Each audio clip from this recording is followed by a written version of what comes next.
स्वराज मराठीमध्ये आपलं स्वागत आहे। सर्वसामान्यांचा आवाज, निर्भीड, बेधडक, स्वराज मराठी।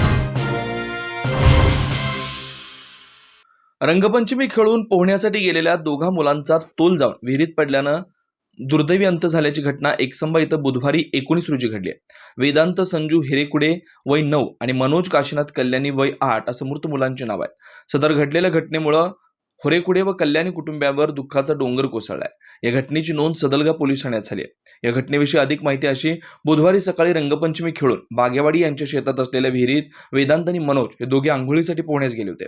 उशिरापर्यंत ते दोघेही घरी न परतल्यानं कुटुंबियांनी त्यांची शोधाशोध सुरू केली। दरम्यान बागेवाडी यांच्या शेतात असलेल्या विहिरीजवळ कपडे, चप्पल आणि बादली आढळले। यावरून दोघे मुले विहिरीत पडल्याचा संशय व्यक्त करण्यात आला। यावेळी गावातील काही युवकांनी पाण्यात शोधाशोध केली असता दुपारी पहिला वेदांत हिरेकुडे याचा मृतदेह बाहेर काढण्यात आला।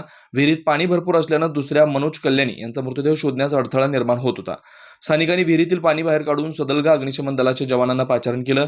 तसेच औरवाड येथील वजीर रेस्क्यू फोर्सच्या जवानांना देखील पाचारण करण्यात आलं। सदलगा आणि औरवाड येथील जवानांनी संयुक्तपणे मनोजचा मृतदेह शोधण्यास सुरुवात केली। सायंकाळी मनोज कल्याणीचा देखील मृतदेह सापडला। वेदांत संजू हिरेकुडे हा मूळचा केरूर गावचा रहिवासी असून आजोळ एकसंबा इथं आजोबांच्या घरी राहण्यास व शिक्षणासाठी होता। त्याचे वडील भारतीय सैन्य दलात आहेत।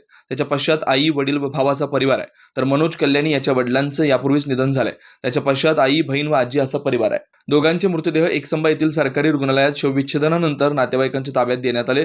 सकाळी 11च्या सुमारास घडलेल्या घटनेनंतर जवळपास 6 तास ही शोध मोहीम सुरू होती। मनोज कल्याणी याच्यावर एकसंबा इथं तर वेदांत हिरेकुडे याचा मृतदेह केरूर या मूळ गावी नेण्यात आला। ऐन रंगपंचमीच्या दिवशी घडलेल्या घटनेमुळे एकसंबा गावावर शोककळा पसरली असून हळहळ व्यक्त होतीये। सदर घटनेचा सदलगा पोलीस ठाण्याकडून पंचनामा करण्यात आला। यावेळी बघ्यांची मोठी गर्दी पाहायला मिळाली।